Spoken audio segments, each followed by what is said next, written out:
to Sinclair Fine Foods and our exciting new chapter. The crystal glasses clinked around the private dining room at Ellsworth, Boston's most exclusive restaurant. I smiled as Edward Kingston, lead investor at Meridian Capital, raised his glass with genuine enthusiasm. After months of negotiations, I'd finally secured an $8 million investment to take my family's specialty food business national. The champagne was flowing, the investors were beaming, and my parents looked happier than I'd seen them in years. My name is Madison Sinclair. 8 years ago, I walked away from a promising finance career to save my parents' struggling gourmet shop. Everyone thought I was crazy to leave my six-figure salary for a family business that was 3 months from bankruptcy. But I saw potential where others saw only risk. "I remember when your parents' shop was just that little storefront in Cambridge," said Vivian, my former business school professor who had introduced me to the investors. "And now look at this. National distribution, an online subscription model, and those manufacturing partnerships. Remarkable transformation, Madison." I felt a glow of pride as the investors nodded appreciatively. The journey hadn't been easy. I'd restructured operations, rebranded our product line, secured strategic partnerships, and built an e-commerce platform from scratch. Sinclair Fine Foods had grown from a beloved local shop to a budding national brand, with our specialty jams and artisanal condiments now shipping to 48 states. "None of this would have happened without Madison's vision," my father said, raising his glass. "When Helen and I started this business 25 years ago, we never imagined it could become what it is today." My mother nodded and smiled, but something flickered across her face, a hesitation I recognized all too well. As the investors discussed expansion plans that I'd meticulously prepared, I felt my mother's hand slip into mine under the table. "Madison, dear," she whispered, leaning close enough that her perfume enveloped me. "This is all very exciting, but remember, when William returns from his program next month, he'll make a better CEO for the family business. You've done wonderful groundwork, but he has the right education for this scale." My brother William, the golden child who'd been traveling through Europe for the past year after getting his MBA, barely checking in on the family business I'd been rebuilding with my blood, sweat, and tears. I kept my smile firmly in place as I squeezed my mother's hand back, but ice was forming in my stomach. 8 years of 18-hour days, skipped vacations, and postponed personal life, and she still saw me as the temporary caretaker of William's birthright. "Everything okay?" Kingston asked, noticing our exchange. "Absolutely perfect," I replied, raising my glass higher. But behind my smile, gears were already turning. Monday morning couldn't come fast enough. 8 years ago, I'd been the rising star at Morgan Stanley when my father called with news that changed everything. The family business was failing. They'd overextended with a second location, and the recession had hit their luxury food items hard. They were 3 months from closing their doors permanently. I still remember my colleagues' reactions when I resigned. "You're leaving finance to sell fancy jam?" my boss had asked incredulously. Even William, then finishing his undergraduate degree, had questioned my decision. "It's a sinking ship, Maddie," he'd said. "Let it go and find them something else to do." But I couldn't let it go. Sinclair Fine Foods wasn't just a shop, it was my parents' legacy. I'd grown up watching them craft recipes, source ingredients from small family farms, and build personal relationships with every customer. When I walked away from my finance career, I wasn't just saving a business. I was preserving a family dream. The first 2 years were brutal. I worked the front counter during the day and pored over spreadsheets at night. I sold our second location, renegotiated supplier contracts, and modernized our accounting systems. I took out a second mortgage on my condo to fund our first e-commerce platform, then slept on a cot in the stockroom for 6 months when I couldn't make both the mortgage and rent payments. William graduated and took an entry-level position at a consulting firm. He occasionally offered advice from the sidelines, but was too busy building his own career to help with the family business. My parents never seemed to mind his absence, always quick to point out how he was gaining valuable experience that would someday benefit Sinclair Fine Foods. Meanwhile, I was transforming the business. Our handcrafted preserves caught the attention of a food blogger whose post went viral. I leveraged that exposure into a subscription box service that now had 20,000 monthly subscribers. Last year, I secured partnerships with 3 national gourmet grocery chains, increasing our revenue by 340%. Through it all, my parents remained curiously ambivalent about my contributions. They were grateful, certainly, but there was always an underlying current of "this is temporary" in their praise. William would eventually take over as the firstborn and only son, an unspoken family assumption that no amount of my success seemed to change. Madison? Kingston's voice pulled me back to the present. The investors were looking at me expectantly. "I'm sorry," I said, composing myself. "Could you repeat that?" "I was asking about your vision for the company's leadership structure moving forward," Kingston said. "Your operational plan is excellent, but I want to make sure we're aligned on management." The question hung in the air as my mother tensed beside me. This was the moment I'd been dreading and anticipating for years. "The leadership structure will remain as it is currently," I said carefully, aware of my mother's eyes on me. "I'll continue as CEO, with my parents serving as brand ambassadors and advisors to preserve the authentic family story that our customers connect with." Kingston nodded, jotting something in his notebook. "And what about your brother?" "Helen mentioned he's finishing an MBA program." Before I could answer, my mother jumped in. "William has just completed his executive MBA at Wharton. He'll be joining the leadership team next month, bringing valuable perspectives from his consulting experience." I kept my expression neutral despite the familiar sting. William had spent exactly 3 weekends at the shop in the past 8 years, yet my mother spoke as if he'd been integral to our growth all along. Kingston's gaze shifted between my mother and me, clearly sensing the tension. "I see. And what will his role be?" "We haven't finalized that yet," I said quickly. "We're focusing on closing this investment round first." But my mother wasn't finished. "William has always had the strongest head for business in the family," she continued proudly. "Madison has done wonderfully with the creative aspects, but William understands the financial side in a way that will be crucial for this expansion." I nearly choked on my drink. I'd been a financial analyst before joining the family business, had restructured our entire operation, and had just secured an $8 million investment that William knew nothing about. Yet somehow, in my mother's mind, he was the business expert. I noticed Kingston exchange a glance with Diane Thomas, another key investor. Something shifted in the atmosphere, a subtle recalculation that I recognized from my years in finance. They were reassessing the deal. "Mrs. Sinclair," Kingston said carefully, "our investment is largely based on Madison's track record and vision. We'd need to discuss any significant leadership changes before finalizing the agreement." My mother looked surprised, as if it had never occurred to her that the investors might be backing me rather than the family name. My father cleared his throat uncomfortably. Of course," he said. "We're all on the same page here.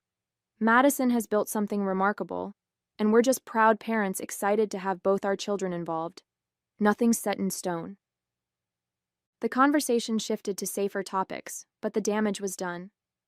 As dinner wound down, I noticed Kingston speaking quietly with his team, their expressions serious. When we said our goodbyes, his handshake was firmer than usual. "We should talk," he murmured. "First thing Monday, just you." I nodded, understanding perfectly. The investors hadn't missed my mother's meaning, or the implications for their $8 million. As my parents and I rode back in the town car, they chatted excitedly about William's return, seemingly oblivious to what had just happened.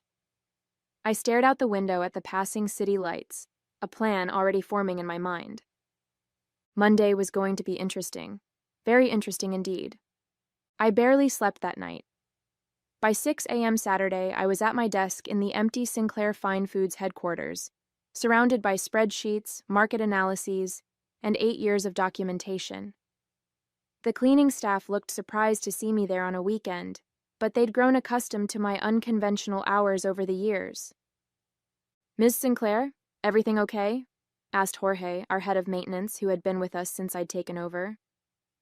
Just preparing for a big meeting, I replied, not looking up from my laptop. Another one? After that fancy dinner last night? You work too hard, you know.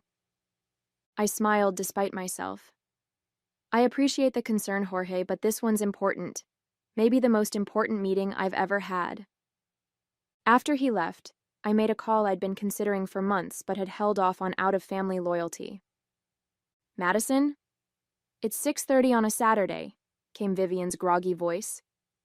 My former professor and mentor had always been an early riser, but even this was pushing it.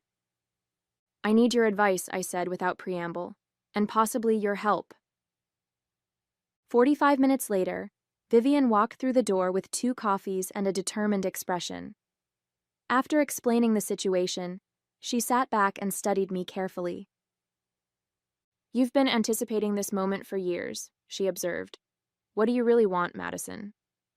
The question hung in the air as I considered my answer. What did I want?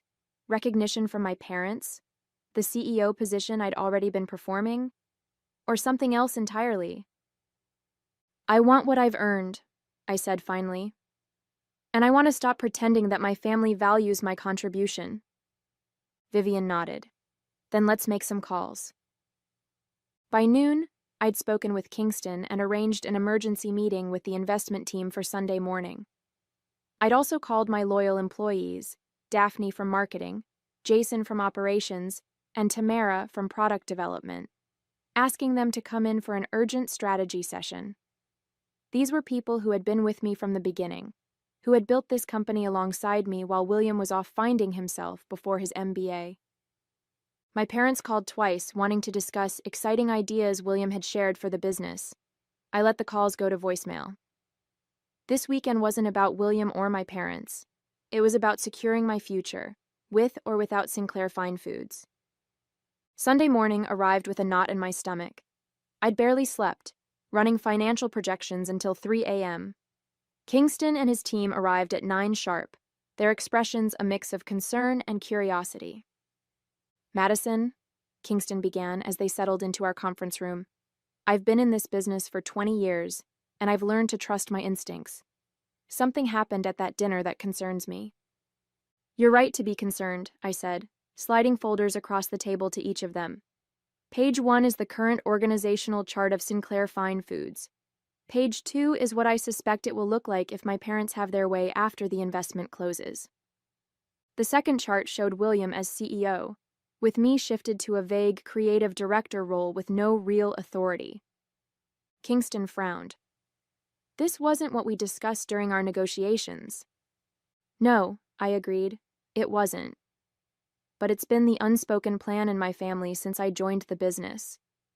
No matter what I achieve, William is the presumed heir to the company. And what's on page 3? Asked Diane Thomas, flipping forward in her folder. I took a deep breath. That's my counterproposal. The room went quiet as the investors reviewed the document.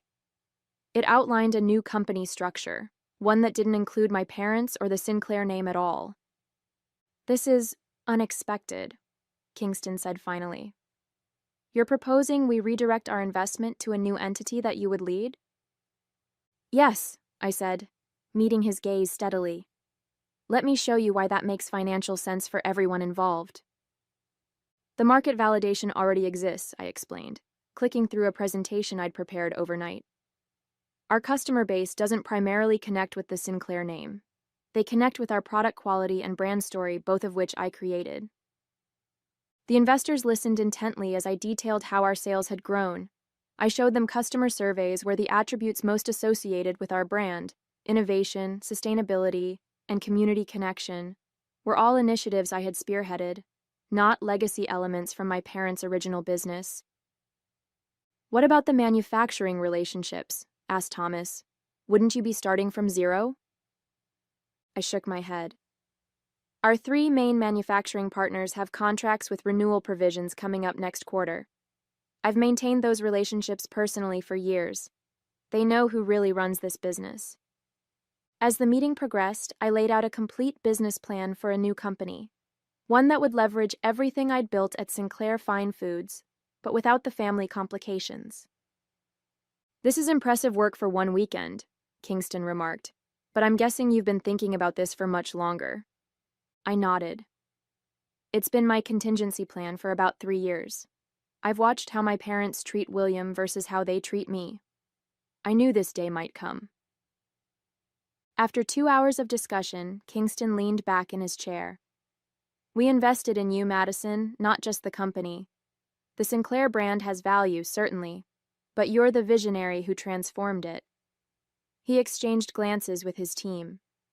We need to conduct proper due diligence on this new approach, but I'm inclined to redirect our investment as you've proposed, with some modifications to protect all parties.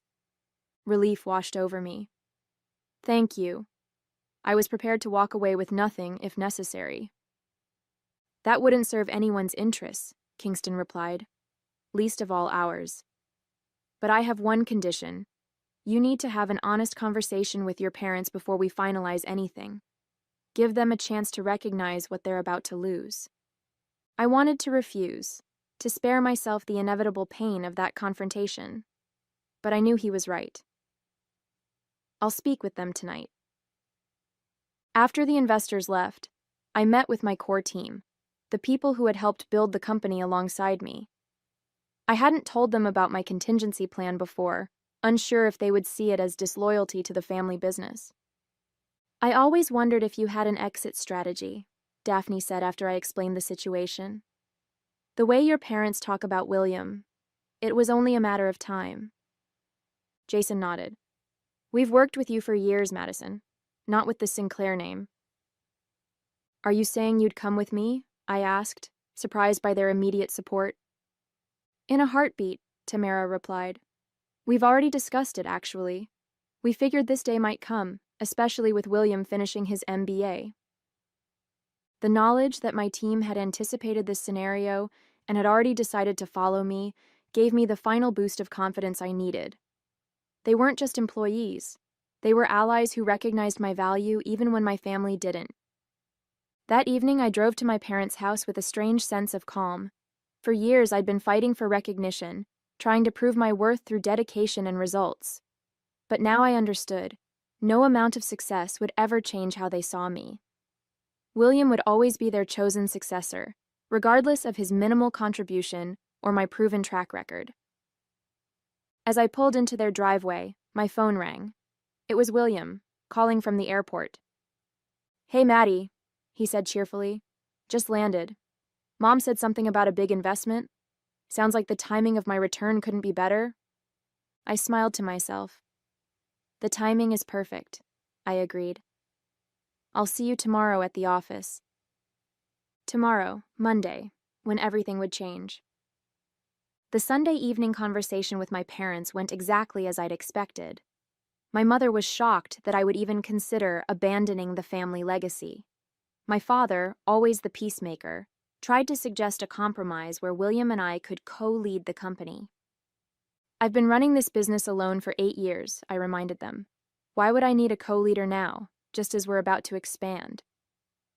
William brings fresh perspectives, my mother insisted, and he's always had the strongest business mind in the family. Based on what evidence? I asked, struggling to keep my voice level. His consulting job that he quit after 2 years? His MBA that I paid for while reinvesting my salary into saving our company? My father looked pained. Madison, please understand. This was always the plan. William is the firstborn. I'm 37 years old, I interrupted. I've increased company revenue by 3,000% since taking over. I secured an $8 million investment based on my vision and execution. But none of that matters because William was born first, because he's your son and not your daughter. The silence that followed told me everything I needed to know. They had no defense except tradition and preference. The investors are backing me, not the family name, I said finally. You have until tomorrow morning to decide if you want to recognize that reality or lose everything I've built. I left them stunned in their living room, a family photo from my childhood staring down at us from above the fireplace, William front and center, me slightly off to the side. It had always been that way, I realized. I just hadn't wanted to see it. Monday morning arrived bright and clear. I'd arranged for the investors to meet me at the office at 9 a.m., knowing that my parents typically arrived at 8:30, and William had texted that he would join for his first day at 8:45. I arrived at 7:30, giving myself time to center my thoughts and prepare for what was coming. To my surprise, Daphne, Jason, and Tamara were already there, along with about a dozen other key employees. "What are you all doing here so early?" I asked. Daphne smiled. "We wanted you to know you're not alone in this. Whatever happens today, we're with you." The gesture nearly broke my composure, but I managed a grateful nod before retreating to my office to review my notes one final time. At 8:30 sharp, my parents walked in, their expressions tense but determined. My mother was dressed formally, as if for an important presentation. My father looked tired, the argument from last night clearly weighing on him. At 8:42, William strolled in, wearing an expensive suit and exuding the casual confidence of someone who has never had to fight for recognition. He greeted employees he barely knew with handshakes and declarations of how excited he was to take the helm of the family business. I watched from my glass-walled office as he worked the room, already playing the role of CEO without having earned a single moment of it. My mother beamed with pride, pointing out various aspects of the operation to him as if he were a visiting dignitary, rather than someone who should have been in the trenches with us for the past 8 years. At precisely 9 a.m., the elevator doors opened, and Kingston walked in with his investment team and 2 people I recognized as partners from Meridian Capital's legal department. The atmosphere in the office immediately shifted, employees sensing that something significant was about to happen. My mother hurried over, extending her hand. "Mr. Kingston, we're so delighted you're here. I'd like to introduce you to my son, William. He's just returned from—" Kingston interrupted her politely but firmly. "Actually, Mrs. Sinclair, we're here to speak with Madison, though I think it would be beneficial for all of you to join us in the conference room." The moment of reckoning had arrived. The conference room felt charged with tension as everyone took their seats. My parents and William on one side, the investment team on the other, with me at the head of the table. Years of unspoken family dynamics were about to collide with cold business reality. Kingston opened his briefcase and laid out several documents. "Before we begin, I want to clarify something important. Meridian Capital's investment was approved based on Madison's leadership and vision for this company. Our due diligence focused on her track record, her team, and her growth strategy." William shifted uncomfortably in his seat. My mother's smile became fixed. "Since Friday evening's conversation," Kingston continued, "we've had to reassess our position. It's become clear that there may be some discrepancy in expectations regarding the company's future leadership." My father cleared his throat. "We've always envisioned Sinclair Fine Foods as a true family business, with both our children contributing their unique strengths." "With all due respect, Mr. Sinclair," Diane Thomas interjected, "our investment was predicated on continuity of leadership. Madison has demonstrated exceptional business acumen, growing this company from near bankruptcy to a national contender. Any significant change to that leadership represents a material alteration to our agreement." William leaned forward, the confidence in his voice belying his complete lack of involvement in the company for the past 8 years. "I can assure you that my executive MBA and consulting experience make me well qualified to—" "To what?" Kingston asked bluntly. "To replace the person who saved this company, who increased its valuation by 3,000%, who secured this investment in the first place?" The room fell silent. My mother's face had gone pale, her eyes darting between William and Kingston. "We have a proposition," Kingston announced, sliding a folder toward my parents. "2 options, actually. I suggest you review them carefully." My parents opened the folder with trembling hands. Inside were 2 legal documents. The first outlined the original investment deal, but with explicit language ensuring I would remain CEO for a minimum of 5 years, with William limited to a non-executive role. The second document was something else entirely. A term sheet for a $10 million investment in a new company, one that would be founded and led by me, with no connection to the Sinclair name or family ownership. "What is this?" my father asked, his voice barely above a whisper. "Insurance," I replied calmly. "In case you still don't understand what's actually valuable about this company." William snatched the second document, his face flushing as he scanned its contents. "You're threatening to start a competing business? Your own family?" "I'm protecting the value I've created," I corrected him. "Value that you had no part in building, William. Where were you when I was sleeping on a cot in the stockroom to make payroll? When I was personally delivering orders because we couldn't afford shipping fees? When I was redesigning our entire product line while working the register?" My mother looked stricken. "Madison, you can't possibly mean to abandon your family legacy." Before I could respond, the conference room door opened. Daphne entered, followed by Jason, Tamara, and at least 15 other employees, many who had been with the company for years. "Excuse the interruption," Daphne said, her voice clear and confident, "but we wanted to make something known. If Madison leaves to start a new company, we go with her. All of us." The room erupted in whispers. My parents stared in disbelief at the assembled employees, the beating heart of the company they thought they controlled. "The choice is yours," I said quietly. "Recognize what I've built and who built it, or watch me walk away with everything that makes this company valuable." For nearly 10 minutes, the only sound in the conference room was the shuffling of papers as my parents and William examined the documents before them. Kingston and his team waited patiently. The employees who had come to stand with me remained at the edges of the room, a visual reminder of where the company's true value resided. Finally, my father sighed deeply and pushed the first document forward. "We'll sign this one," he said, his voice heavy with defeat. "Madison stays as CEO." My mother's lips were pressed into a thin line, but she nodded in agreement. William looked shell-shocked, his carefully constructed future crumbling before his eyes. "A wise choice," Kingston said, signaling for his legal team to finalize the paperwork. 2 hours later, it was done. The investment would proceed with explicit protections for my position. William would join the company as Vice President of Business Development, a role with clear boundaries and a reporting structure that positioned him under me.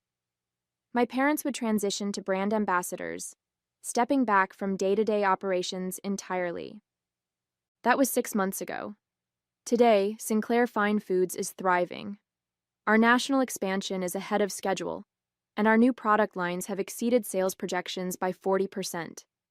From the outside, we look like a heartwarming success story of family entrepreneurship. The reality is more complicated.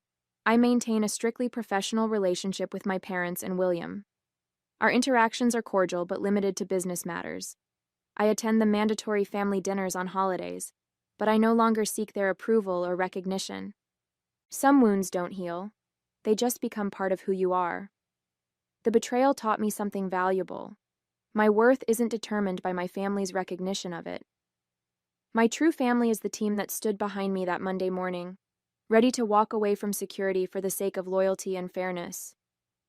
I may carry the Sinclair name on my business cards, but my real legacy is entirely my own.